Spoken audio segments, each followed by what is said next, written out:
The infinity pool of Derek Wells' new mansion reflected the California sunset as he floated peacefully, savoring his hard-earned success. But Ridgeview Estates' white residents saw only an intruder. HOA notices for non-existent violations appeared daily. Security vehicles crawled past his property.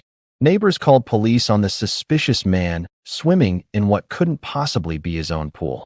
They expected him to break, to rage, to leave. Instead, Derek documented everything with the same strategic patience that had made him a tech CEO.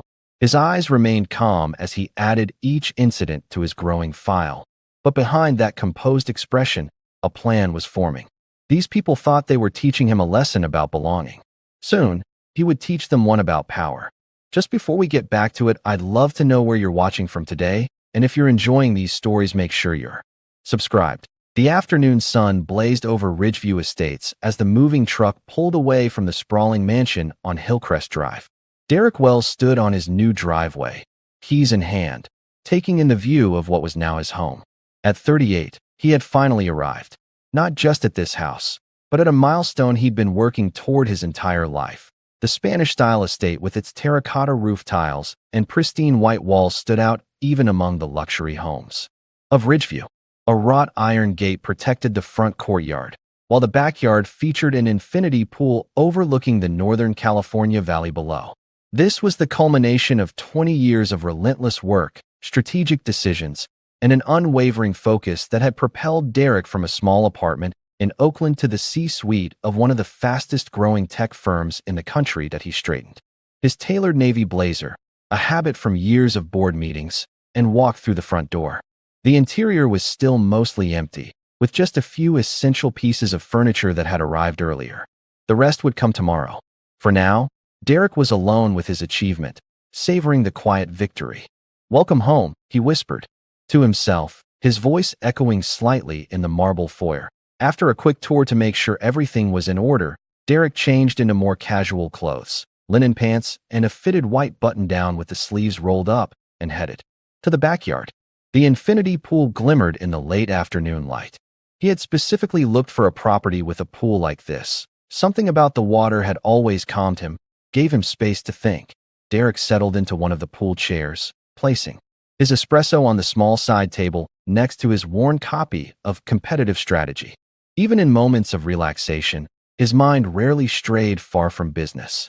He had just opened to his bookmarked page when he noticed movement near the property line. A couple in their 50s, dressed in tennis whites, had slowed their walk to stare at him.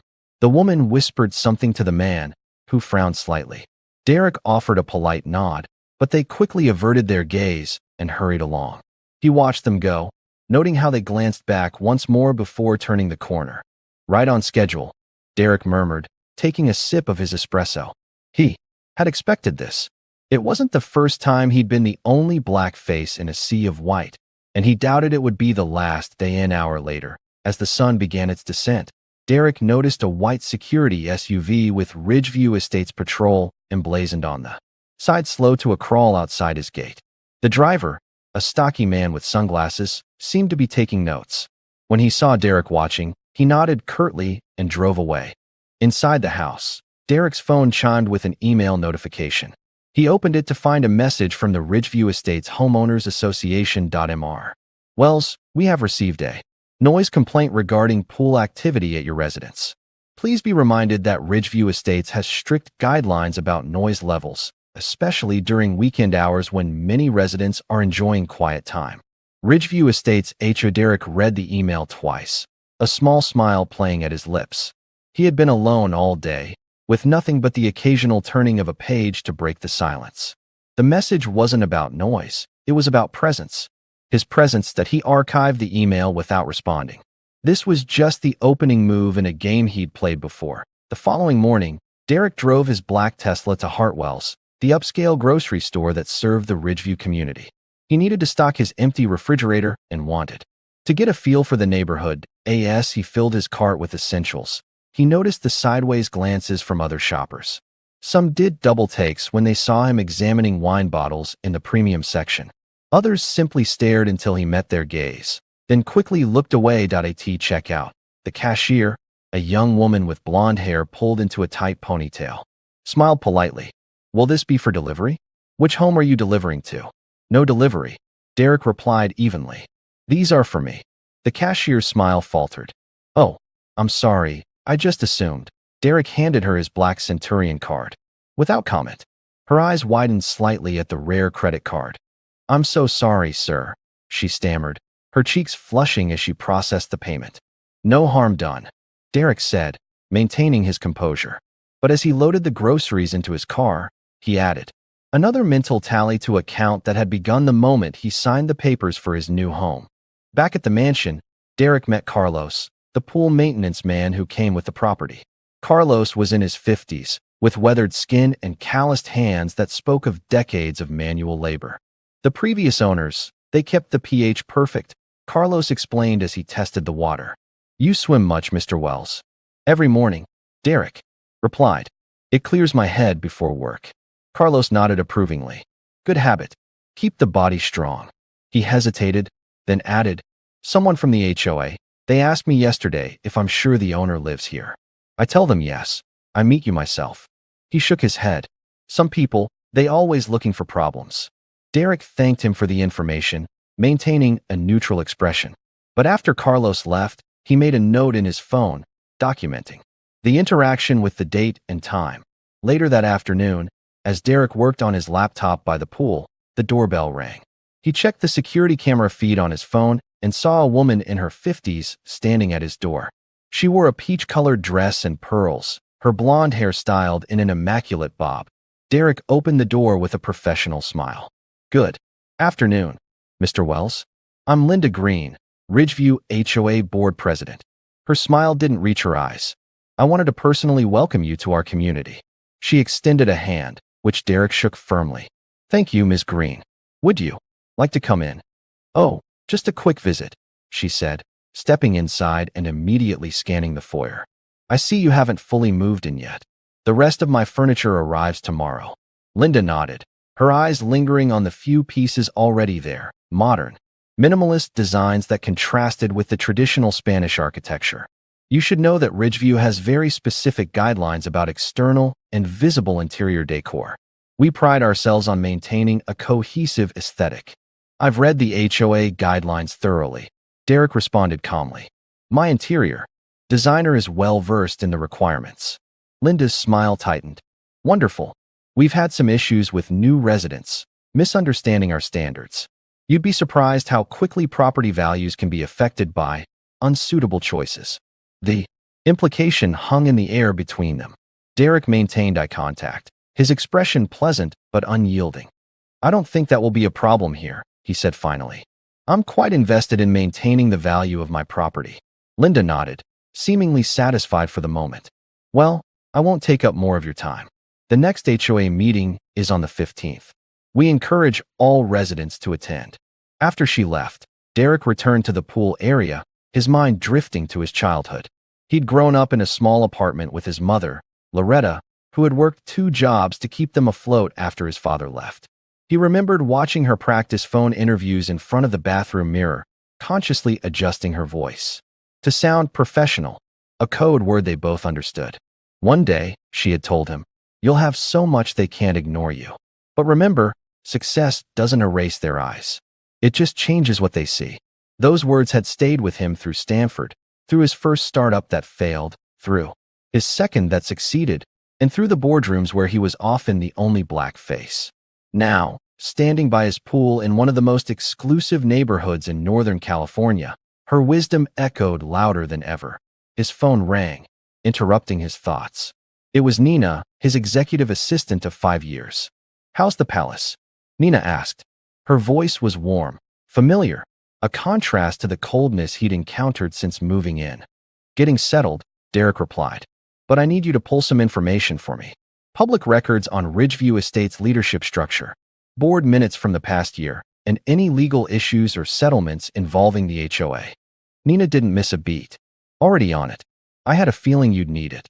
Her tone shifted. That bad already? Just being thorough, Derek said, his voice betraying nothing. Standard due diligence. Sure, boss, Nina replied, not fooled for a second. I'll have it for you tomorrow. After they hung up, Derek noticed a small face peering through the decorative ironwork of the fence that separated his property from the community walking path. A little girl with red hair and pigtails, no more than 7 years old, was watching him curiously. "Hello there," Derek said, approaching the fence with a friendly smile. The girl didn't return the smile. Instead, she said with childish directness, "My mommy says you don't belong here." The words stung more than Derek expected, but he kept his expression gentle. "What's your name?" "Ellie," she replied.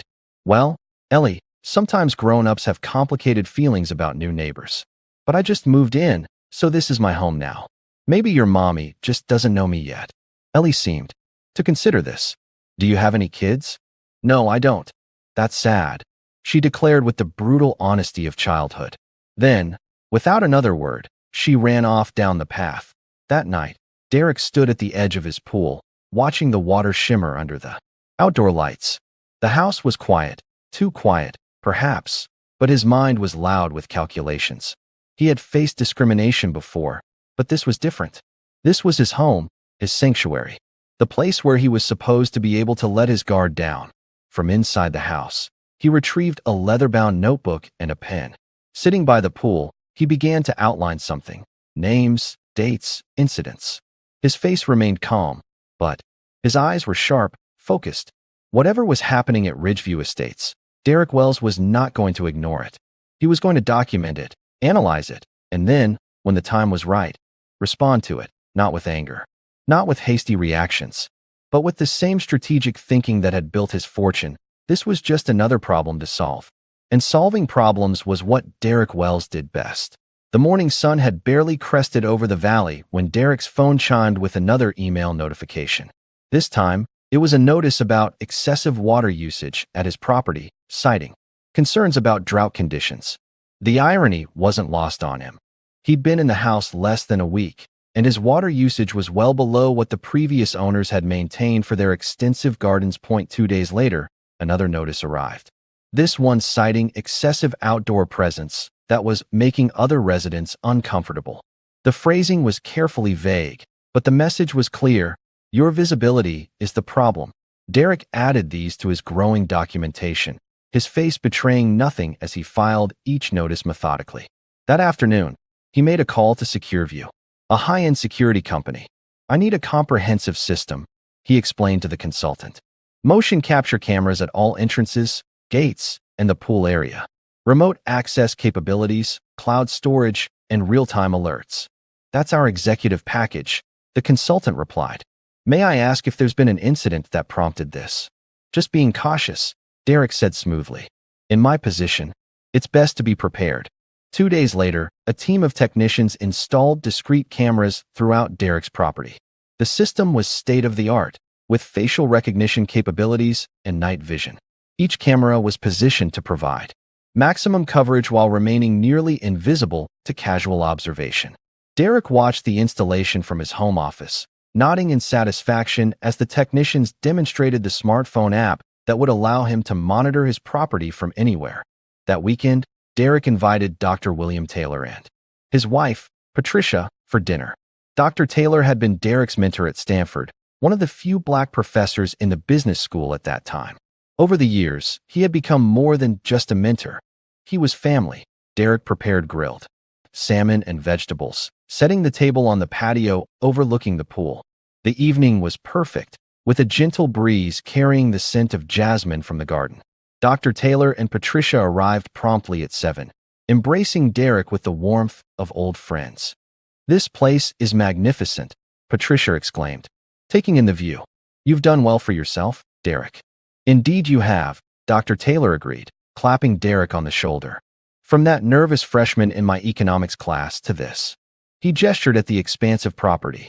"I always knew you had it in you." They were midway through dinner, sharing stories and laughter, when the harsh beam of a flashlight cut through the pleasant atmosphere. A security vehicle had stopped on the road outside, its spotlight aimed directly at Derek's patio. "Ridgeview Security," a voice called out. "We've received a report of unauthorized guests and potential noise disturbance." Dr. Taylor and Patricia exchanged glances. Derek calmly set down his napkin and walked to the gate. The security officer, a young white man with a buzz cut, shined the light directly in Derek's face. "Good evening, officer," Derek said, his voice controlled. "I'm Derek Wells, the homeowner. These are my dinner guests, Dr. and Mrs. Taylor." The officer looked skeptical. "We received a complaint about a large gathering and excessive noise." "As you can see," Derek replied, gesturing behind him, "there are 3 adults having a quiet dinner. If you'd like to verify my ownership, I can provide identification." The officer hesitated, then lowered his flashlight slightly. "That won't be necessary this time, but please be mindful of the community noise regulations." As the security vehicle drove away, Derek returned to the table, where an uncomfortable silence had fallen. "I'm sorry about that," he said quietly. Dr. Taylor shook his head, his expression a mixture of anger and resignation. "Some things never change, do they? Different neighborhood, same story." "It's not your fault, Derek," Patricia added, reaching across the table to squeeze his hand. "But it is unacceptable." The dinner continued, but the easy joy of earlier had evaporated. When Dr. Taylor and Patricia left, their hugs were tighter, more protective. Alone again, Derek stood in his kitchen, a memory surfacing from 5 years ago. He had just led his tech company through a successful Series B funding round, securing $50 million in investment. During the celebration, one of the investors had pulled him aside. "Great job, Derek," the man had said, clapping him on the back. "But for the next phase, we might want to consider bringing in someone with more mainstream appeal for the public-facing role. You can still run things behind the scenes, of course." Derek had understood immediately what mainstream appeal meant. The investor wanted a white CEO as the face of the company Derek had built. From nothing. Instead of exploding in anger, Derek had smiled pleasantly and said, "That's an interesting perspective.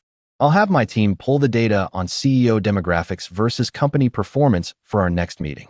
The following week, he had presented a comprehensive analysis showing no correlation between CEO race and company success, but a strong correlation between founder-led companies and long-term growth. The suggestion was never raised again, and Derek had learned a valuable lesson about the power of documentation, data, and patience. The next morning, Nina arrived at Derek's home with a thick folder under her arm. Her expression was serious as she handed it to him. "You're not going to like what I found," she said, following him to his home office. Derek opened the folder and began reviewing the contents. Nina had compiled a comprehensive history of Ridgeview Estates HOA, including board minutes, legal disputes, and property turnover rates.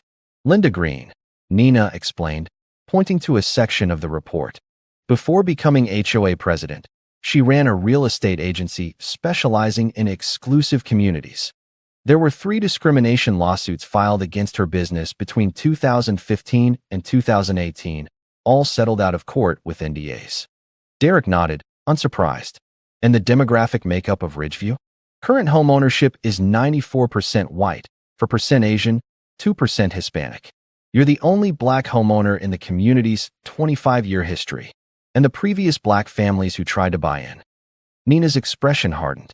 "According to my sources, there were at least 7 potential purchases by Black families in the last decade. All fell through during the HOA approval process for various technical reasons." Derek leaned back in his chair, processing the information. "Thank you, Nina. This is exactly what I needed." "What are you going to do?" she asked, concern evident in her voice. "For now, watch and document," Derek replied. "The cameras were installed yesterday. Let's see what they capture." He didn't have to wait long. The following morning, the security app on his phone alerted him to movement near his pool at 5:47 a.m. Derek opened the app to see Linda Green carefully making her way along the outside of his fence, phone in hand, taking pictures of his backyard. The camera's sensitive microphone picked up her voice as she made a call. "Yes, I'm getting documentation now," she whispered. "The pool area definitely violates several guidelines. We'll have grounds to issue formal sanctions." There was a pause, then, "Of course he'll fight it, but they always do. Trust me, we can make this uncomfortable enough that he'll want to leave. These types usually flip the property within 6 months when they realize they don't fit in. Probably bought it with drug money anyway." Derek watched the footage twice, his expression never changing. He saved the video to a secure cloud folder and added it to his documentation.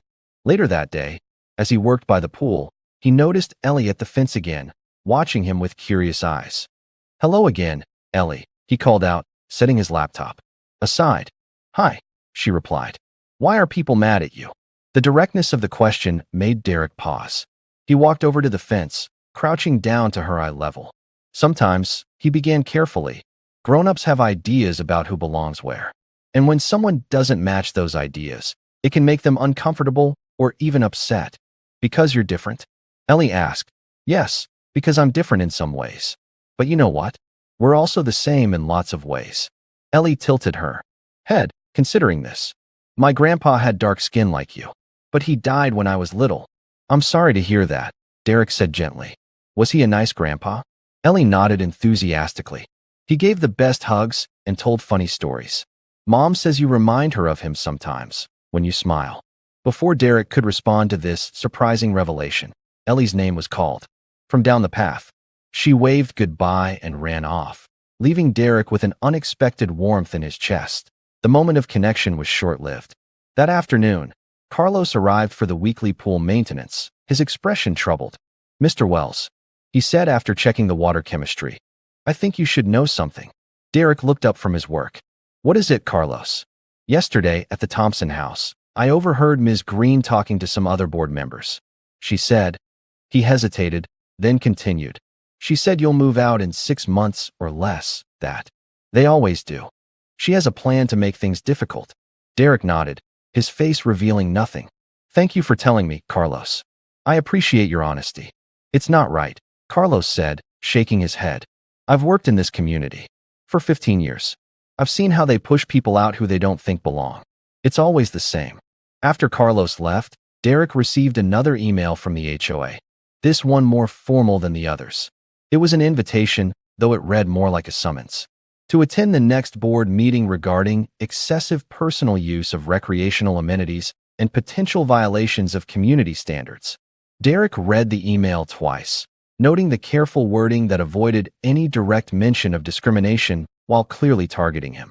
Instead of feeling anger or frustration, he felt a familiar calm settling over him, the same clarity he experienced before making a major business move. He picked up his phone and called his legal team. "Jennifer, it's Derek Wells. I need to set up a meeting about a new LLC formation."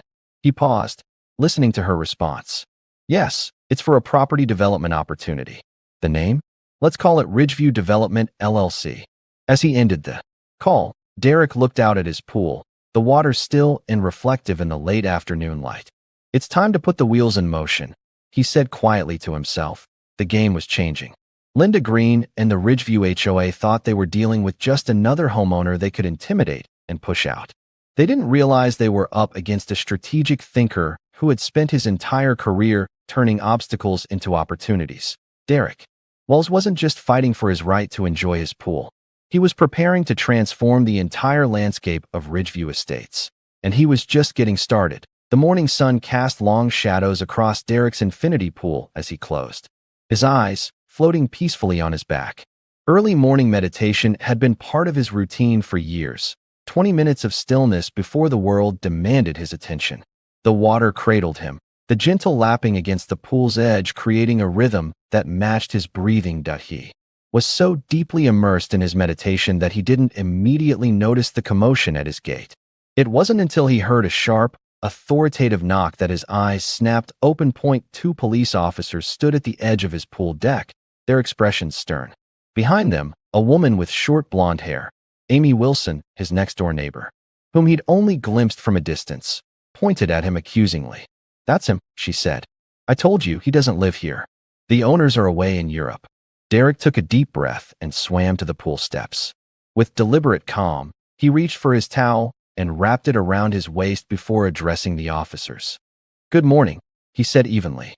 "How can I help you?" The older officer, a white man with salt and pepper hair and the name Thompson on his badge, stepped forward. "Sir, we received a call about a potential trespasser at this residence. Do you live here?" Derek noticed the red light on one of his security cameras blinking. Everything was being recorded. "Yes, Officer Thompson. I'm Derek Wells, the homeowner. I purchased this property 3 weeks ago." His voice remained calm, but his eyes flicked briefly toward Amy, who now looked slightly less certain. "Can you provide some identification, sir?" the second officer asked. He was younger, with an expressionless face that betrayed nothing of his thoughts. "Of course. My wallet is inside. Would you like to accompany me?" The officers followed Derek into the house, their eyes scanning the interior, taking in the framed diplomas from Stanford, the awards from various business publications, and the family photos showing Derek with his mother at his company launch. In his office, Derek retrieved his driver's license and the deed to the house. The younger officer examined them closely before handing them to Officer Thompson, who nodded. "Everything appears to be in order, Mr. Wells. We apologize for the disturbance." "I understand you're just doing your job," Derek replied, maintaining his composure. "But I would appreciate if my neighbors would introduce themselves before calling the police next time." Amy, who had remained in the doorway, had the decency to look embarrassed. "I'm sorry," she said, though her apology sounded hollow. "The Andersons owned this house for years. I didn't realize it had been sold." Officer Thompson turned to her with a frown. "Ma'am, in the future, please verify your concerns before involving law enforcement." After they left, Derek returned to his office and downloaded the security footage. The cameras had captured everything: Amy's initial approach, her phone call, her gesturing toward him while speaking to the officers. Most importantly, it had recorded the entire interaction in crystal clear detail, with perfect audio. He sent the footage to Nina with a simple message: "For the file." Within hours, Nina had called back. "I've got a contact at the Valley Voice who might be interested in this story," she said. "They've been covering housing discrimination issues." "Not yet," Derek replied. "Let's hold that option in reserve." But someone else had different ideas. By evening, a clip of the incident had appeared on a local blog called Neighborhood Watch: Justice in Our Communities. The post was titled "Black CEO Harassed at Home" again, and included a shortened version of the security footage. The blogger, known only as Truth Teller, had added context about the history of discrimination in exclusive communities like Ridgeview. Derek didn't have to wonder who leaked the footage. Nina was loyal and resourceful, and she had her own ways of fighting injustice. The video spread quickly through social media. By morning, local news stations were picking up the story. Derek's phone buzzed constantly with notifications, messages of support, and interview requests. He declined them all, preferring to let the footage speak for itself. The reaction within Ridgeview was immediate and divided. On the community's private online forum, some residents expressed outrage at how Derek had been treated. "This is shameful. What happened to welcoming new neighbors? I've lived here for 15 years and never seen anything like this. We need to do better." Others were defensive or dismissive. "We all know crime has been increasing in neighboring areas. Can't blame someone for being cautious. He's clearly using this for attention. Why have security cameras unless you're expecting trouble? This is being blown out of proportion. It was just a misunderstanding." Some comments were openly hostile, using thinly veiled racist language that the moderators were slow to remove. Derek read them all, adding screenshots to his growing documentation. The evening of the HOA meeting arrived 5 days after the pool incident. Derek arrived at the Ridgeview Community Center precisely on time, dressed in a charcoal suit that had been tailored to perfection. He carried a slim leather portfolio containing printouts of every HOA notice he'd received, time-stamped security footage, and other documentation Nina had compiled. The room fell silent as he entered. About 30 residents were seated in rows, facing a long table where Linda Green and 4 other board members sat. Linda's smile was brittle as she watched Derek take a seat in the front row. "Good evening, everyone," Linda began, her voice overly cheerful. "We have several items on the agenda tonight, but first, I'd like to address some recent concerns regarding one of our newer residents." She turned her gaze directly to Derek. "Mr. Wells, the board has received multiple complaints about your property's compliance with HOA regulations, specifically unauthorized use of recreational facilities, excessive outdoor gatherings, and noise violations." Derek noticed several residents shifting uncomfortably in their seats. They knew about the viral video. They knew these accusations were paper-thin. Given these violations, Linda continued smoothly, "The board is considering a formal warning, which could escalate to fines if the behavior continues." She paused, clearly expecting Derek to defend himself emotionally, perhaps even angrily. Instead, he simply asked, "May I address the board?" Linda nodded, her confidence unwavering. Of course. Derek approached the table, opening his portfolio. As he did so, his movements were unhurried, deliberate. When he spoke, his voice was calm and measured. "Good evening. I'd like to begin by thanking the board for bringing these concerns to my attention." He slid a document toward Linda. "This is a time-stamped log of all activity at my pool since I moved in. You'll note that it aligns perfectly with my security footage, which I've included on this USB drive." Linda stared at the document, her smile faltering slightly. "Regarding the noise complaints," Derek continued, "I've taken the liberty of installing decibel monitors around my property. According to their readings, which are also time-stamped and logged, my property has not exceeded the noise levels permitted by the HOA guidelines at any point. Those logs are included as well." He placed another document on the table. "As for gatherings, I've hosted exactly 2 visitors since moving in, my former mentor and his wife, and my executive assistant. Both visits are documented here, with timestamps matching my security footage." The room was completely silent now. Linda's face had grown pale, her lips pressed into a thin line. Finally, Derek said, retrieving one last document from his portfolio, "I've compiled a list of communications I've received from the HOA since purchasing my property. You'll notice they began the day after I moved in, despite no actual violations having occurred."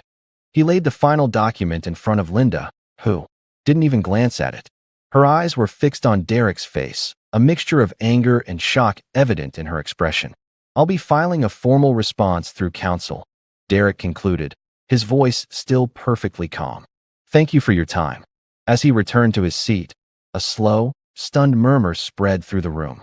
One of the other board members, a gray-haired man named Frank, leaned over to whisper something to Linda, who shook her head sharply. The remainder of the meeting proceeded with an air of tension. Linda rushed through the remaining agenda items, clearly eager to conclude the meeting.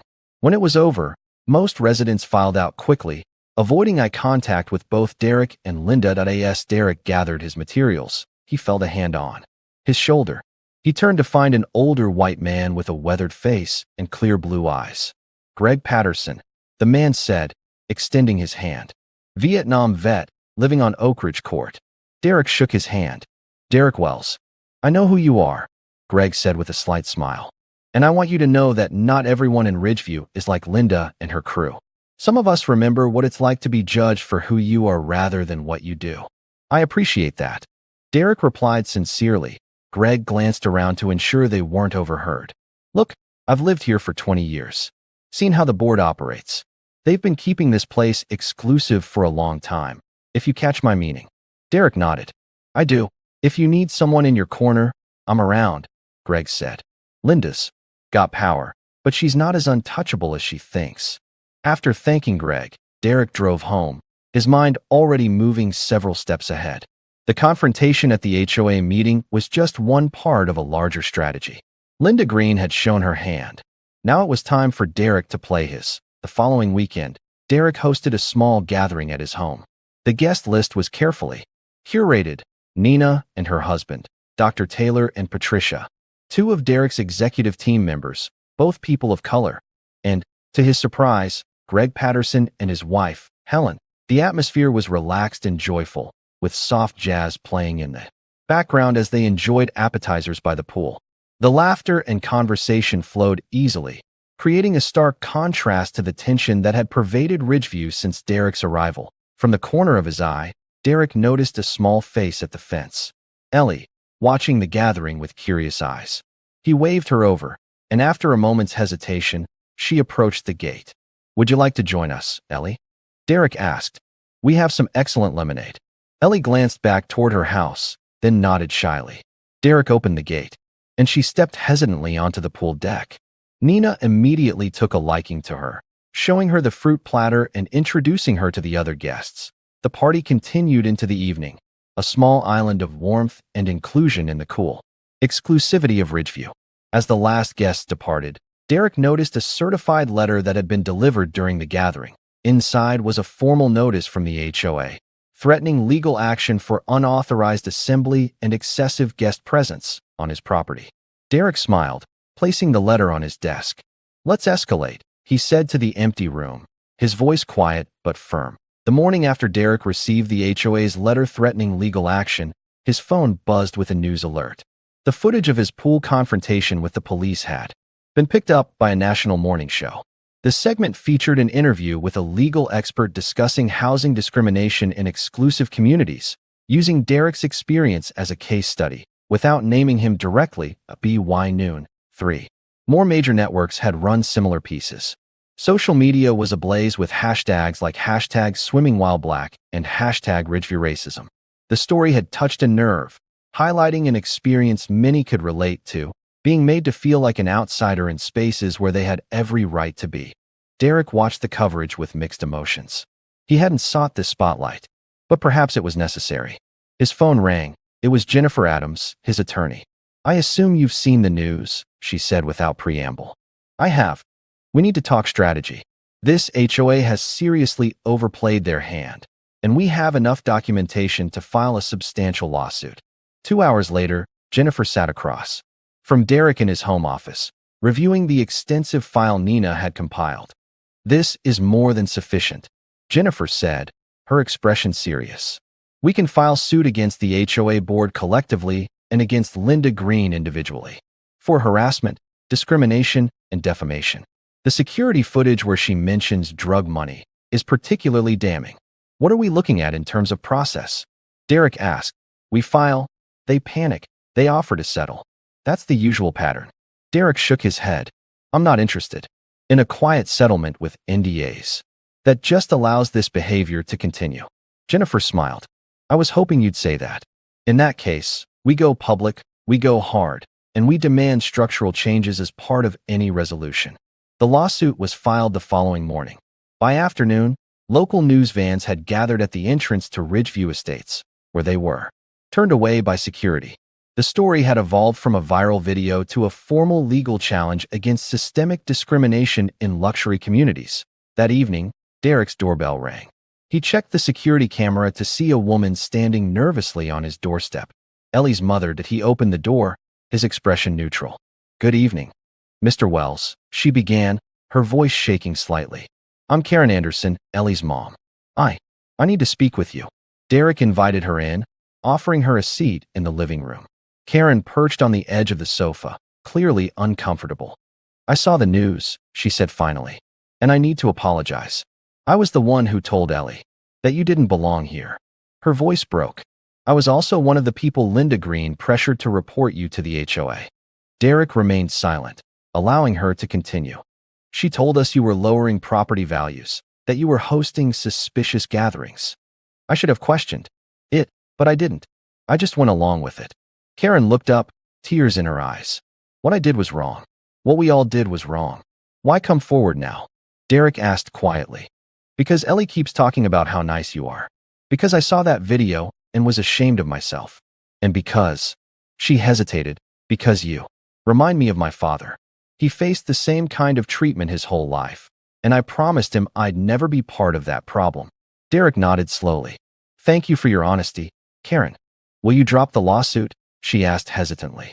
"No," Derek replied, his tone gentle but firm. "This isn't just about me. It's about making sure no one else faces this kind of treatment, in Ridgeview or anywhere else." Karen nodded, understanding in her eyes. "I want to help. I have emails from Linda instructing several of us to report you for fabricated violations. I've saved them all." As Karen left, promising to send the emails to Jennifer, Derek felt a shift in the community's dynamic. The wall of silence was beginning to crack. The next morning, Nina called with news. Someone from inside the HOA leaked their internal emails to a local journalist. They show a coordinated effort to push you out through what they called community pressure tactics. It's all over social media.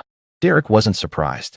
And Linda Green, gone silent, hasn't responded to media requests or been seen at the HOA office. But we've received 3 calls from other Ridgeview residents offering to provide statements about discrimination they've witnessed.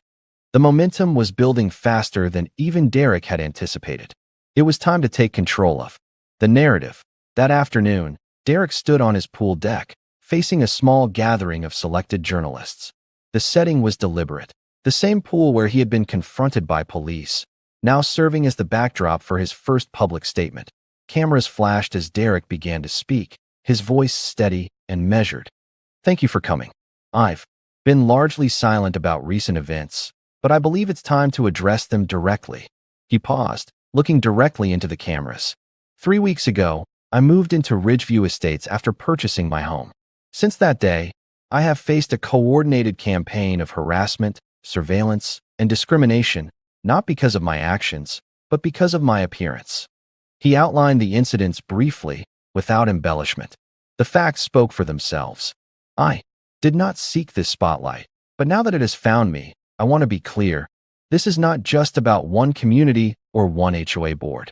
This is about the right of every person to feel safe and respected in their own home, regardless of their race, background, or appearance. A reporter raised her hand. Mr. Wells, what outcome are you hoping for with your lawsuit? I'm seeking 3 things, Derek replied. Accountability for those responsible, structural changes to prevent this from happening again, and a clear message that ownership doesn't come with a skin tone. After the press conference, support for Derek began to materialize throughout Ridgeview. Lawn signs appeared overnight.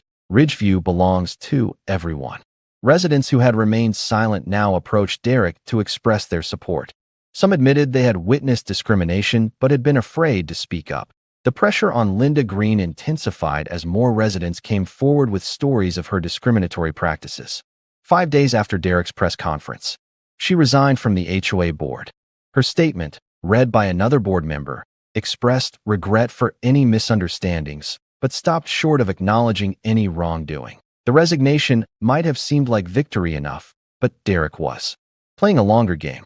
He had exposed the symptoms.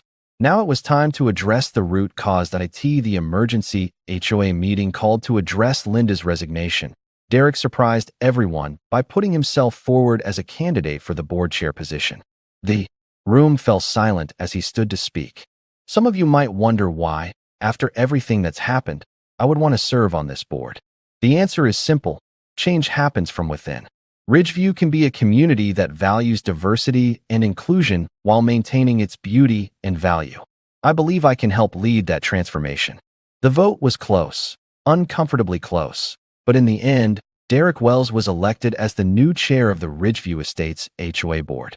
As he took his place at the head of the table, he saw a mixture of expressions in the room: respect, skepticism, resentment, and hope. His first act as chair was to propose a series of reforms: a new anti-discrimination policy with clear enforcement mechanisms, a transparent process for reviewing property purchases and violations, and regular community dialogues on inclusion and respect. These changes aren't about lowering our standards, Derek explained to the skeptical faces. They're about ensuring those standards are applied fairly and consistently to everyone. A community is only as strong as its commitment to treating all members with dignity. The reforms passed, though not unanimously. Change would not come overnight, but the foundation was being laid. That evening, after the meeting, Derek returned home to find Greg Patterson waiting for him. Congratulations, Mr. Chairman, Greg said with a smile. You've accomplished more in a month than I've seen in 20 years. It's just the beginning, Derek replied. There's still resistance. Greg nodded. There always is. But you've given people courage. Those signs in the yards? That wouldn't have happened before you came. As Greg left, Derek walked to his pool and slipped into the water. The cool embrace was exactly what he needed after weeks of tension and strategy. He floated on his back, looking up at the darkening sky, feeling a sense of peace he hadn't experienced since moving to Ridgeview. The water that had been the focal point of so much conflict now cradled him in silent victory. He had faced discrimination not with angry outbursts or hasty reactions, but with strategic patience and unwavering dignity. He had documented, planned, and executed a response that transformed not just his position in the community, but the community itself. As the stars began to appear above him, Derek closed his eyes.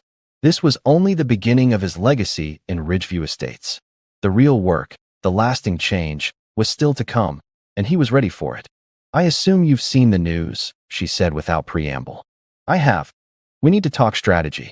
This HOA has seriously overplayed their hand.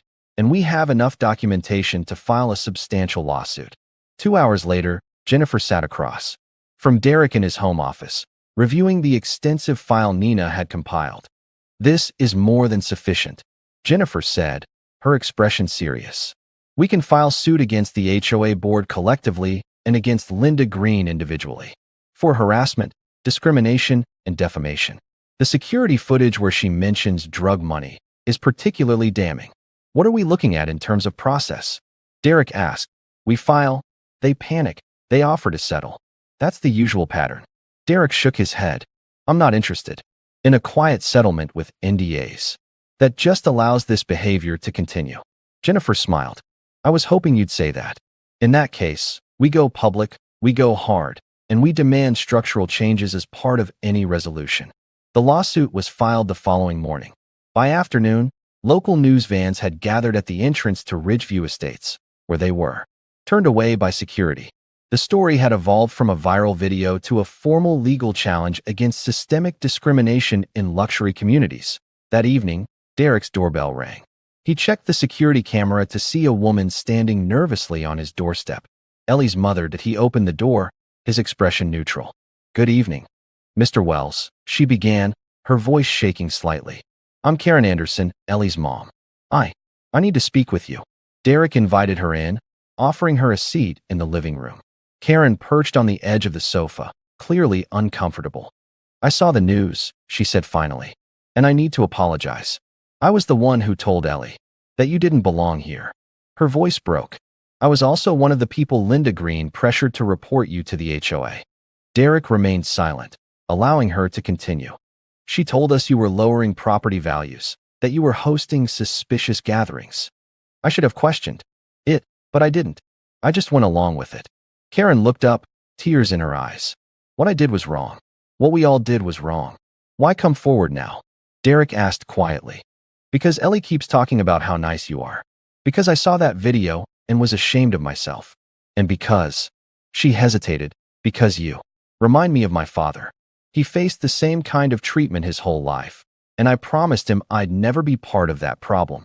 Derek nodded slowly. "Thank you for your honesty, Karen. Will you drop the lawsuit?" she asked hesitantly. "No," Derek replied, his tone gentle but firm. "This isn't just about me. It's about making sure no one else faces this kind of treatment, in Ridgeview or anywhere else." Karen nodded, understanding in her eyes. "I want to help. I have emails from Linda, instructing several of us to report you for fabricated violations. I've saved them all." As Karen left, promising to send the emails to Jennifer, Derek felt a shift in the community's dynamic. The wall of silence was beginning to crack. The next morning, Nina called with news. Someone from inside the HOA leaked their internal emails to a local journalist. They show a coordinated effort to push you out through what they called community pressure tactics. It's all over social media. Derek wasn't surprised. And Linda Green, gone silent, hasn't responded to media requests or been seen at the HOA office. But we've received 3 calls from other Ridgeview residents offering to provide statements about discrimination they've witnessed. The momentum was building faster than even Derek had anticipated. It was time to take control of the narrative. That afternoon, Derek stood on his pool deck, facing a small gathering of selected journalists. The setting was deliberate. The same pool where he had been confronted by police, now serving as the backdrop for his first public statement. Cameras flashed as Derek began to speak, his voice steady and measured. "Thank you for coming. I've been largely silent about recent events, but I believe it's time to address them directly." He paused, looking directly into the cameras. 3 weeks ago, I moved into Ridgeview Estates after purchasing my home. Since that day, I have faced a coordinated campaign of harassment, surveillance, and discrimination, not because of my actions, but because of my appearance. He outlined the incidents briefly, without embellishment. The facts spoke for themselves. I did not seek this spotlight, but now that it has found me, I want to be clear. This is not just about one community or one HOA board. This is about the right of every person to feel safe and respected in their own home, regardless of their race, background, or appearance. A reporter raised her hand. "Mr. Wells, what outcome are you hoping for with your lawsuit?" "I'm seeking 3 things," Derek replied. accountability for those responsible, structural changes to prevent this from happening again, and a clear message that ownership doesn't come with a skin tone. After the press conference, support for Derek began to materialize throughout Ridgeview. Lawn signs appeared overnight. Ridgeview belongs to everyone. Residents who had remained silent now approached Derek to express their support. Some admitted they had witnessed discrimination but had been afraid to speak up. The pressure on Linda Green intensified as more residents came forward with stories of her discriminatory practices. 5 days after Derek's press conference, she resigned from the HOA board. Her statement, read by another board member, expressed regret for any misunderstandings, but stopped short of acknowledging any wrongdoing. The resignation might have seemed like victory enough, but Derek was playing a longer game. He had exposed the symptoms. Now it was time to address the root cause. The emergency HOA meeting called to address Linda's resignation. Derek surprised everyone by putting himself forward as a candidate for the board chair position. The room fell silent as he stood to speak. Some of you might wonder why, after everything that's happened, I would want to serve on this board. The answer is simple. Change happens from within. Ridgeview can be a community that values diversity and inclusion while maintaining its beauty and value. I believe I can help lead that transformation. The vote was close, uncomfortably close, but in the end, Derek Wells was elected as the new chair of the Ridgeview Estates HOA board. As he took his place at the head of the table, he saw a mixture of expressions in the room: respect, skepticism, resentment, and hope. His first act as chair was to propose a series of reforms: a new anti-discrimination policy with clear enforcement mechanisms, a transparent process for reviewing property purchases and violations, and regular community dialogues on inclusion and respect. These changes aren't about lowering our standards, Derek explained to the skeptical faces. They're about ensuring those standards are applied fairly and consistently to everyone. A community is only as strong as its commitment to treating all members with dignity. The reforms passed, though not unanimously. Change would not come overnight, but the foundation was being laid. That evening, after the meeting, Derek returned home to find Greg Patterson waiting for him. "Congratulations, Mr. Chairman," Greg said with a smile. "You've accomplished more in a month than I've seen in 20 years. "It's just the beginning," Derek replied. "There's still resistance." Greg nodded. "There always is. But you've given people courage. Those signs in the yards? That wouldn't have happened before you came." As Greg left, Derek walked to his pool and slipped into the water. The cool embrace was exactly what he needed after weeks of tension and strategy. He floated on his back, looking up at the darkening sky, feeling a sense of peace he hadn't experienced since moving to Ridgeview. The water that had been the focal point of so much conflict now cradled him in silent victory. He had faced discrimination not with angry outbursts or hasty reactions, but with strategic patience and unwavering dignity. He had documented, planned, and executed a response that transformed not just his position in the community, but the community itself. As the stars began to appear above him, Derek closed his eyes. This was only the beginning of his legacy in Ridgeview Estates. The real work, the lasting change, was still to come, and he was ready for it. "The truth is," he concluded, "none of us, including me, are above the pull of fear or the comfort of the familiar. But we have a choice in how we respond to that fear. We can hide behind anonymous attacks and secret resistance, or we can engage openly, honestly, even when it's difficult. Especially when it's difficult." As Derek stepped away from the podium, the room remained silent for a long moment. Then, slowly, applause began, not enthusiastic cheering, but thoughtful, measured appreciation. Even some who had opposed him seemed moved by his words. After the meeting, as the crowd dispersed, Derek was surprised to see a familiar figure. Waiting near his car, a tall, broad-shouldered man in his 60s with graying hair and eyes that matched Derek's own. "Hello, son," Leonard Wells said, his deep voice hesitant. "Been a long time." Derek froze, emotions crashing through his carefully maintained composure. "Dad, saw you on the news. Thought it was time we talked." Leonard shifted uncomfortably. "If you're willing."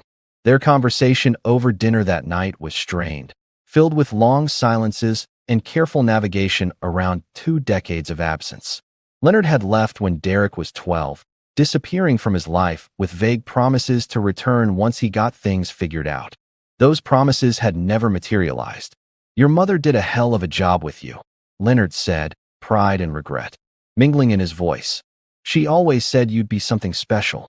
"She did it alone," Derek replied, the old hurt evident despite his controlled tone. Leonard nodded, accepting the implicit accusation. "I've got no excuses worth hearing. Just wanted you to know I've been watching. What you're doing here, standing your ground, changing things from the inside.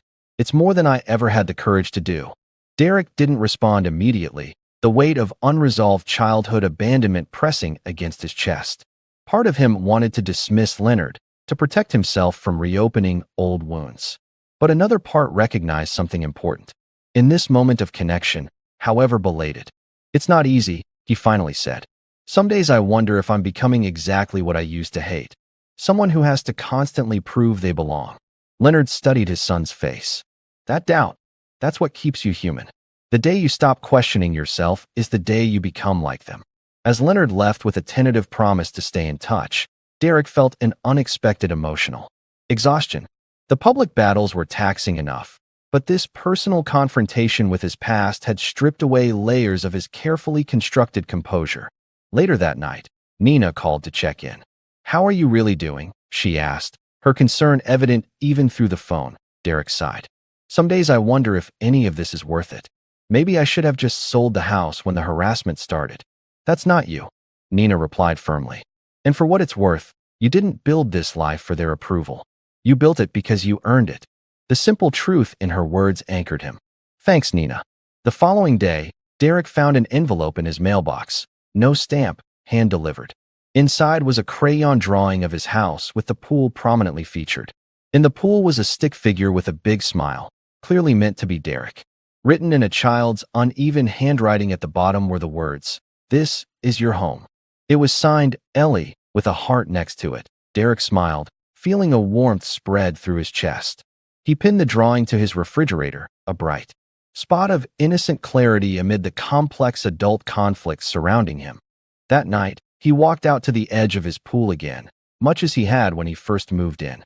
But this time, something was different. Though the challenges remained formidable, he no longer felt alone in facing them. A subtle smile crossed his face as his phone chimed with a notification. New offer received. Ridgeview Development, LLC to IT. Was time for the next phase of his plan. The abandoned Ridgeview Tennis Club sat on 5 acres of prime real estate at the eastern edge of the community. Once the social hub of the neighborhood, it had fallen into disrepair after financial mismanagement by previous HOA boards. The cracked courts and weathered clubhouse had become an eyesore that residents passed with averted gazes, a reminder of faded glory that no one seemed willing to address. Until now, 3 days after receiving confirmation that his offer had been accepted, Derek called a special meeting of the HOA board. The atmosphere was tense as he stood to make his announcement. "As some of you may have heard, the old tennis club property has been purchased," he began. "What you may not know is that the buyer is Ridgeview Development LLC, a company that I established." Murmurs rippled through the room. Tom Reynolds leaned forward, his expression suspicious. "You purchased HOA-owned land while serving as board chair? That's a clear conflict of interest." Derek nodded calmly.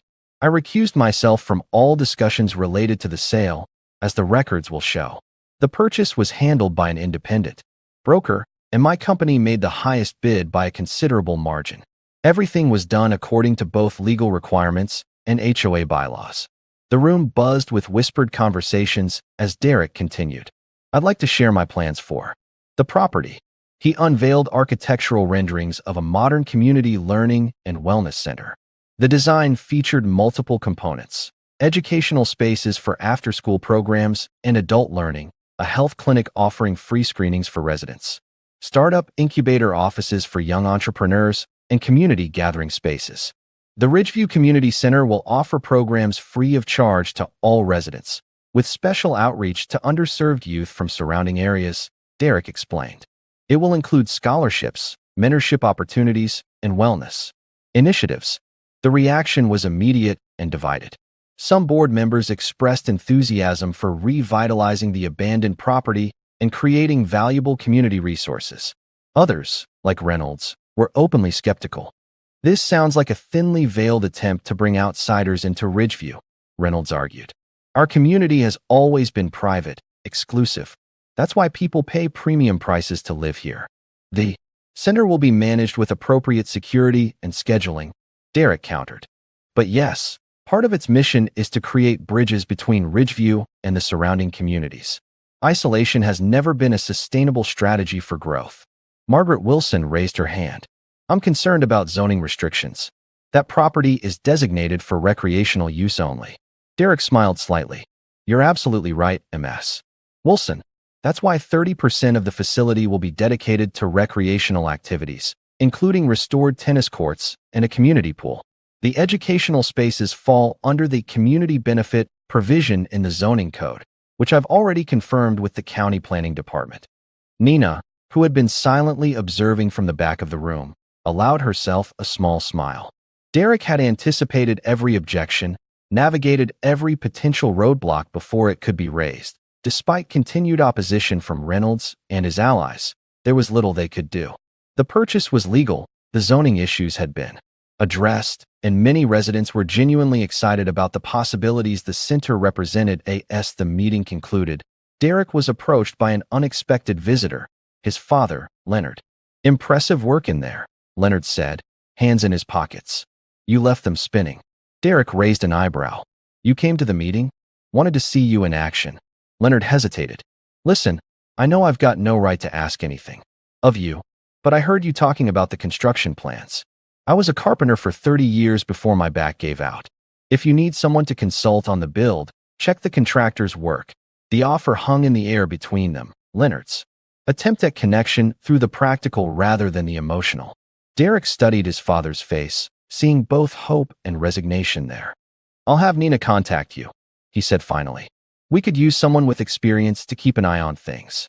Leonard's face brightened. You won't regret it. I'll make sure they don't cut any corners. As his father walked away, Derek felt a complex mixture of emotions.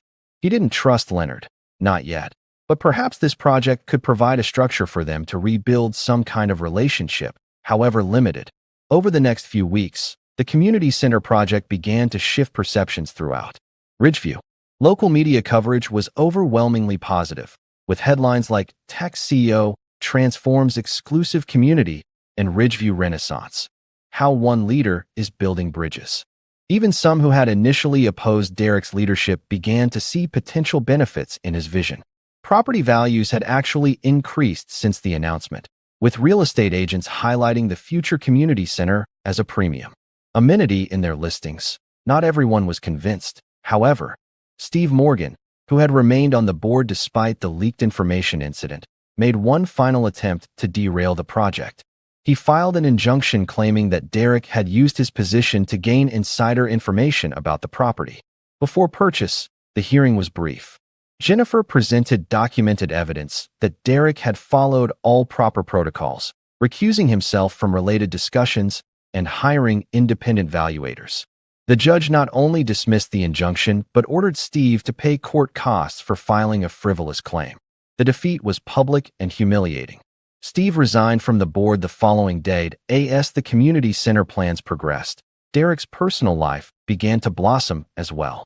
During a consultation about interior design for the center, he met Janelle Thompson, a talented designer whose company specialized in creating welcoming, inclusive spaces. Janelle was different from anyone Derek had dated before, warm, direct, and completely unimpressed by his corporate success. As a single mother to 14-year-old Marcus, her priorities were clear and grounded. I don't care how many companies you've built, she told him during their second meeting, which had somehow evolved from professional to personal. What matters is what you're building now and why. Their connection deepened gradually over shared meals and long conversations about community, family, and purpose. Janelle had grown up in a neighborhood not unlike the one where Derek had spent his childhood. She understood both the world he came from and the one he had created for himself. One evening, as they walked the perimeter of the construction site where ground had just been broken for the community center, Janelle asked the question Derek had been waiting for. Why go through all this? You could have fought the HOA, won your lawsuit, and moved on. Why stay and build something here, of all places? Derek was silent for a moment, gathering thoughts he'd never fully articulated before. When I was a kid, my mom used to clean houses in neighborhoods like this. She'd take me with her sometimes during summer breaks. I'd sit in the car or on the porch, watching these big houses with their perfect lawns and pools. He paused, the memory vivid. One day, I asked her if we could ever live in a place like that. She said yes, but that it wouldn't be easy, that people would always find ways to let us know we didn't belong. I remember thinking that was so unfair that I'd never accept it. Janelle nodded, understanding in her eyes. So this is about proving her wrong. No, Derek said softly. It's about proving her right, that we could belong here, but also changing the here so that belonging doesn't come with conditions. That's a heavy burden to carry alone, Janelle observed. Derek smiled, taking her hand. I'm learning that. I don't have to. As summer turned to fall, construction on the community center progressed rapidly. Leonard proved to be a valuable asset, his decades of experience helping to identify potential issues before they became problems. Though their relationship remained cautious, a tentative respect had formed between father and son when it came time to commission artwork for the center's entrance. Derek had a specific vision. He hired a local artist to create a mural featuring Ridgeview residents, prominently including Greg, now recovered from his attack, Ellie, and community members of all backgrounds. The design symbolized his vision for Ridgeview's future, diverse, connected, and stronger for its differences. The center neared completion. A local news crew arrived to interview Derek at the site. Standing against the backdrop of the nearly finished building, with construction crews working behind him, he answered questions about his journey from being harassed at his pool to creating this new community resource. What message do you hope this center sends? The reporter asked. Derek smiled, his eyes reflecting both the journey behind and the path ahead. I was harassed at my own pool. Now we've made a pool of opportunity for everyone. That's the message. When faced with exclusion, we didn't fight for mere inclusion. We created expansion. That's how lasting change happens. The Ridgeview Community Center was 3 weeks from its grand opening when Nina knocked on Derek's office door, her expression uncharacteristically hesitant. You need to see this, she said, placing a sealed envelope on his desk. Derek raised an eyebrow. What am I looking at? It arrived anonymously at my office this morning. Nina took a seat across from him. I verified its authenticity. Inside the envelope, Derek found a stack of documents, surveillance notes, internal memos, and email printouts spanning several years. All bore the Ridgeview HOA letterhead or Linda Green's real estate company logo. As he read through them, his composed expression never wavered, but his eyes grew increasingly focused. The documents detailed a systematic effort to block minority families from purchasing homes in Ridgeview estates. There were surveillance reports on potential buyers who had toured properties, noting their race, appearance, and even the cars they drove. Email threads discussed strategies for discouraging certain purchases, inflating HOA fees during specific application periods, inventing arbitrary requirements, and slow-walking approvals until sellers accepted other offers. Most damning were Linda Green's handwritten notes from HOA meetings that had never appeared in official minutes. Notes that explicitly referenced keeping Ridgeview demographically stable and protecting the community from culturally incompatible elements. Who sent this? Derek asked, carefully returning the documents to the envelope. The cover note was signed, "A former administrator with a conscience," Nina replied. My guess is someone who worked closely with Green and couldn't live with it anymore. Derek nodded slowly. Make copies. Secure the originals. What are you planning to do? It's time for a town hall, Derek said, his voice calm but resolute. The entire community needs to see what's been happening under their noses. 3 days later, the Ridgeview clubhouse was filled beyond capacity. Residents stood along the walls and spilled out into the hallway, drawn by the simple announcement. Important community disclosure. All residents urged to attend. Derek stood at the podium, his presence commanding even in silence. Behind him, enlarged copies of the most significant documents were displayed on screens visible to everyone in the room. Thank you all for coming, he began. What I'm about to share may be difficult for many of you to hear. Some of you will be shocked. Others may not be surprised at all. He paused, his gaze sweeping across the room. But all of you deserve to know the truth about how Ridgeview has operated for years. For the next 30 minutes, Derek methodically presented the evidence, his tone factual rather than accusatory. He explained how families had been systematically excluded, how surveillance had been conducted on potential buyers based solely on their appearance, and how the HOA had manipulated rules to maintain what one document called demographic harmony. As he spoke, the room's atmosphere transformed. Initial murmurs of disbelief gave way to stunned silence. Some residents looked physically ill. Others appeared angry, though it wasn't clear whether their anger was directed at the revelations or at Derek for exposing them. "I'm not sharing this to assign collective guilt," Derek continued, his voice softening. "Many of you had no idea this was happening. But awareness is the first step toward healing and change. We can't address what we don't acknowledge." Margaret Wilson, who had been among Derek's most vocal critics, rose shakily to her feet. "I've lived here for 30 years, she said, her voice trembling. "I always believed we were simply maintaining high standards. I never thought." She couldn't finish, tears welling in her eyes. Others began to speak up, some defending the community's intentions while condemning the methods, others expressing shame and anger at having been complicit through their silence. The discussion was raw, uncomfortable, and necessary. As the meeting concluded, Derek announced that the documents would be made available for review by any resident who wished to see them. "Transparency is our path forward," he said. "No more secrets, no more shadow policies." The town hall's impact rippled through Ridgeview and beyond. Local news outlets picked up the story, and within days, national media began reporting on the Ridgeview files as evidence of how housing discrimination persisted in subtle forms even in supposedly progressive communities. A week after the town hall, a regional news channel tracked down Linda Green, who had relocated to a coastal community 200 miles away. The reporter cornered her outside a grocery store, microphone extended. "Ms. Green, what's your response to the documents showing your role in systematically excluding minority families from Ridgeview Estates?" Green's face hardened. "Those documents are being taken out of context. Ridgeview maintained high standards for all applicants, regardless of background. This is nothing but a witch hunt led by someone with an agenda. The documents include your handwritten notes explicitly mentioning race as a factor in housing decisions. How is that being taken out of context?" "No comment," Green snapped, hurrying to her car. "My attorney will address these baseless accusations." But her denials rang hollow against the weight of evidence. Within days, former clients of her real estate business came forward with their own stories of discrimination. The State Real Estate Commission announced an investigation into her licensing history, and several families who had been denied homes in Ridgeview consulted attorneys about potential lawsuits. Linda Green, once the powerful gatekeeper of Ridgeview Estates, was permanently discredited, her reputation, business, and legacy dismantled by her own documented words and actions. Back in Ridgeview, Derek called a special session to propose and pass a revised HOA charter.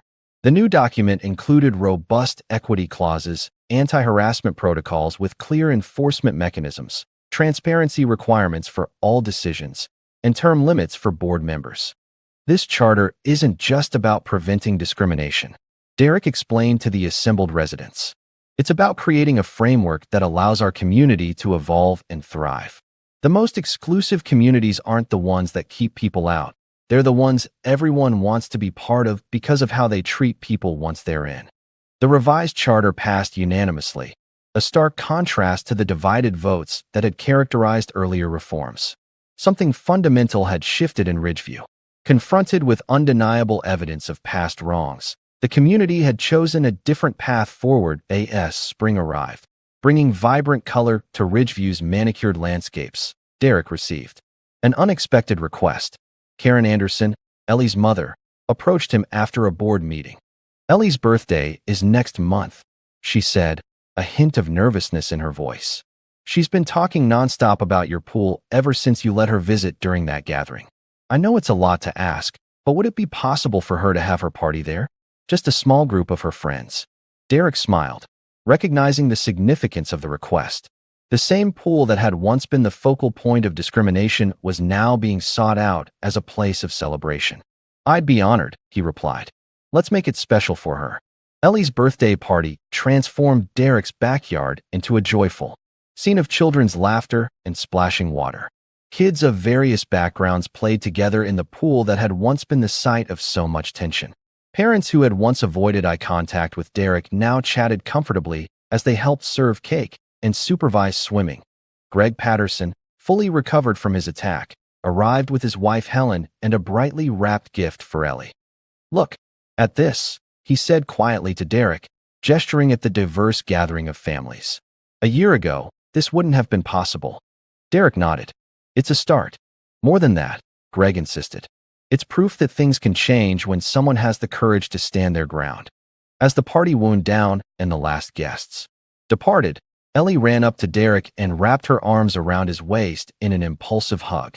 "This was the best birthday ever," she declared. "Mom says you're a hero, like in my books." Derek crouched down to her eye level. "I'm not a hero, Ellie. I'm just someone who believed things could be better." "That's what heroes do," she replied, with the simple wisdom of childhood. Before running off to join her mother. 2 days later, the Ridgeview Community Center held its soft launch event. The building gleamed in the morning sunlight, a modern structure of glass, wood, and stone that somehow complemented the traditional architecture of the surrounding community while suggesting a new direction. Greg Patterson was the guest of honor, invited by Derek to give the opening remarks. Standing at the podium with the aid of a cane, a lasting reminder of his attack, Greg surveyed the gathered crowd. "I've been part of Ridgeview for 20 years, he began. "I've seen it change, not always for the better. But what Derek Wells has accomplished in just 1 year is something I never thought possible." He looked directly at Derek. "He did what I never could. He stayed, fought, and made this place better. That's real courage." The center's initial programs were immediately oversubscribed. The educational spaces filled with eager participants from both Ridgeview and surrounding communities. The startup incubator attracted young entrepreneurs with innovative ideas. The wellness programs brought together residents of all ages who might never have connected otherwise. As Derek observed the center's successful launch, he received a letter from Leonard. Unlike their face-to-face interactions, which remained somewhat stilted, Leonard's written words flowed with unexpected emotion. "Derek, I know I have no right to tell you how proud I am, but I'm saying it anyway. You became the man I couldn't. You faced what I ran from. Thank you for letting me watch you rise, even if it's from the sidelines where I put myself. Your father." Leonard. Derek folded the letter carefully and placed it in his desk drawer. The relationship with his father remained complicated, too. Much had been lost to ever fully recover. But this acknowledgement felt like a small piece of something long broken being carefully set back into place. As summer approached, Derek made another significant decision. At the monthly HOA meeting, he announced his resignation as board chair. "Leadership is about knowing when to step aside as much as knowing when to step up," he told the surprised residents. "The reforms we've put in place are working. The community center is thriving. Now it's time for new voices to guide Ridgeview forward." He nominated Aisha Johnson, a young Black woman who had moved to Ridgeview 6 months earlier, as his replacement. With degrees in urban planning and community development, she represented the changing face of the neighborhood. The board approved her appointment by acclamation. That evening, Derek visited his mother's old neighborhood on the other side of the city. The modest homes and apartment buildings where he had grown up seemed smaller now, but no less significant. He had come to donate funds for renovating the local recreation center, the place where, as a 12-year-old boy, he had first dreamed of someday having a home with a pool. As he signed the paperwork finalizing the donation, memories washed over him. His mother's exhaustion after long days of cleaning other people's homes, her determination that he would have opportunities she never had, her quiet dignity in the face of daily indignities. "She would be proud," said the elderly director of the center, who had known Loretta Wells decades ago. "Not just of the money, but of the man you've become." Derek nodded, unable to speak past the sudden tightness in his throat. He had come full circle, from a boy who dreamed of belonging in places designed to exclude him, to a man who had transformed one such place from within. 1 year later, Derek stood at the edge of his property, watching the transformation of Ridgeview Estates with quiet satisfaction. New families had moved in, bringing diverse backgrounds, experiences, and perspectives. The community center hosted regular cultural events that drew visitors from across the region. Most significantly, the atmosphere had changed from wary exclusivity to genuine community. As he walked through the neighborhood that morning, residents greeted him with warm familiarity. Children played together on front lawns without regard for differences in appearance or background. The Ridgeview belongs to everyone signs had long since been taken down, not because the sentiment had faded, but because it had become reality, rather than aspiration. Derek had deliberately stepped back from his prominent role in community leadership, preferring to observe the changes rather than direct them. Aisha Johnson had proven to be an innovative board chair, building on the foundation he had established while bringing her own vision for Ridgeview's future. At the elementary school's annual writing competition that spring, Derek was surprised to receive an invitation to attend the awards ceremony.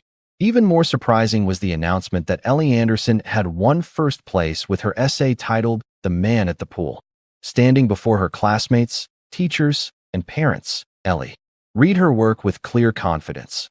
Once there was a man who bought a house with a beautiful pool. Some people didn't think he should be there because he looked different from them. They were mean to him and even called the police when he was just swimming in his own pool. But the man didn't get angry or leave. Instead, he showed everyone what kindness and courage really mean. He changed rules that weren't fair. He built a place where everyone could learn and play together. He showed that standing up doesn't mean shouting or fighting. It means staying strong and making things better for everyone. My mom says he taught our whole neighborhood that people who look different can still belong together. And now I know. That's what real courage is, not being afraid of differences, but seeing how they make us all stronger. As Ellie finished reading, Derek found himself blinking back unexpected tears. She had distilled the complex events of the past 2 years into something essential and true. When she returned to her seat, she caught his eye and gave him a proud smile. After the ceremony, Derek congratulated her with a handshake that turned into a quick hug. "That was a wonderful essay, Ellie. Thank you for telling the story." "It's my favorite story," she replied simply. "Because it's real." 2 months later, Derek received word that Leonard had passed away peacefully in his sleep. Despite their complicated relationship, the news hit him harder than expected.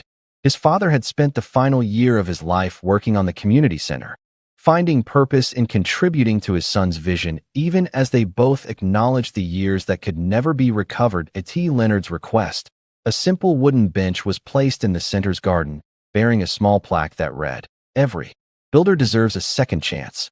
Derek often found himself sitting there in quiet moments, reflecting on forgiveness and its limits, on legacies both broken and rebuilt. In the corporate world, Derek's standing had only grown stronger.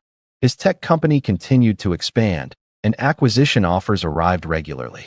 During a closed-door meeting with the CEO of a major tech conglomerate, Derek experienced a moment that crystallized how far he had come and how little had changed. In some respects, the CEO, a middle-aged white man named William Bradford, had been discussing synergies between their companies when he lowered his voice conspiratorially. "Between us, Derek, I've been impressed with how you've handled the Ridgeview situation. Turned it into quite the PR win. And smart move diversifying the neighborhood. Property values are up. What, 15%? That's the kind of strategic thinking we appreciate." Bradford chuckled and added, "Though I'll be honest, if those were my neighbors, I might have taken a more direct approach. Sometimes you need to remind certain types who's really in charge, if you know what I mean." The room fell silent as the other executives recognized the misstep. Derek studied Bradford for a moment, his expression unreadable. Then he closed his portfolio with deliberate calm. "I believe we're done here," he said, standing. "My company is not for sale, at least not to yours." As Bradford sputtered apologies and clarifications, Derek walked out, his assistant Nina following with a barely concealed smile. In the elevator, she finally let out a low whistle. "That was worth the trip just to see his face," she said. Derek shook his head. Some lessons take longer to learn than others.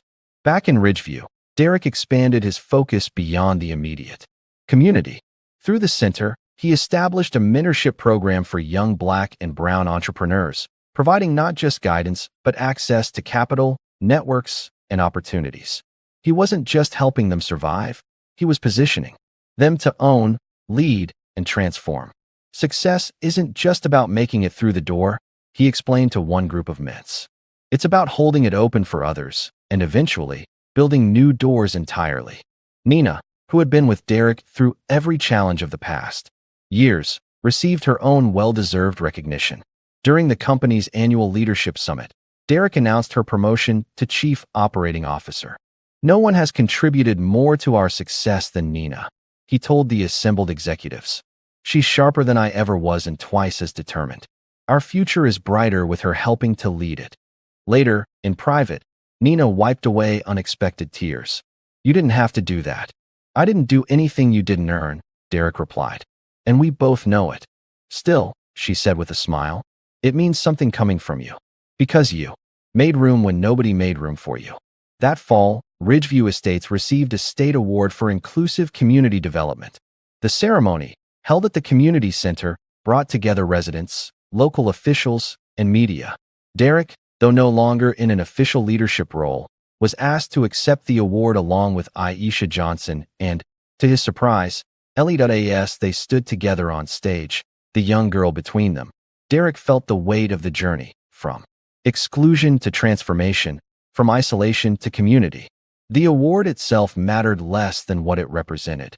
The possibility of change, not through dramatic revolution, but through persistent, strategic vision. That evening, over a quiet dinner at his home, Derek proposed to Janelle. There was no elaborate setup, no grand gesture.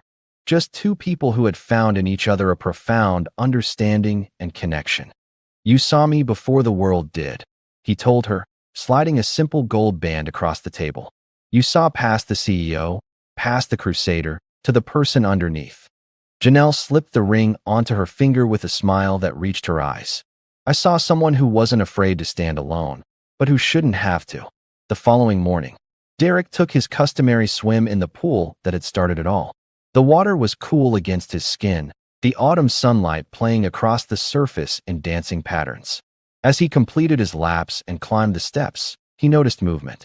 By the gate, a group of neighborhood children had gathered, a vibrant mix of faces and backgrounds. Among them was Marcus, Janelle's son, now comfortable in his role as Derek's soon-to-be stepson. "Mom said to ask if we could swim," Marcus called out. Everyone's parents said it's okay. Derek smiled, looking at the eager faces. Of course, the pool's open to everyone. As the children jumped in with enthusiastic splashes, Derek sat on the deck, watching them play. No one stared. No one questioned. No one doubted that every child, and every adult, belonged exactly where they were. The water that had once been the site of confrontation now reflected only joy. The community that had once sought to exclude now embraced difference as strength. And Derek Wells, who had been harassed for being at his own pool, had not just claimed his place. He had expanded the definition of place itself, in the quiet of his mind. As the children's laughter filled the air, he thought of what his mother had told him all those years ago. "One day, you'll have so much they can't ignore you. But remember, success doesn't erase their eyes. It just changes what they see." She had been right about the first part. But perhaps, through patience and strategic vision, he had proven the second part incomplete. Success hadn't just changed what they saw when they looked at him. It had changed how they saw themselves and the community they shared. "They harassed me for being at my own pool," he thought, watching the children play without a care in the world. "I didn't fight fire with fire. I built a bigger table and filled it with light." What would you do if someone tried to deny your dignity in a place you rightfully belong? Like this video if Derek's strategic response inspired you, and subscribe for more stories about turning injustice into triumph with intelligence and grace.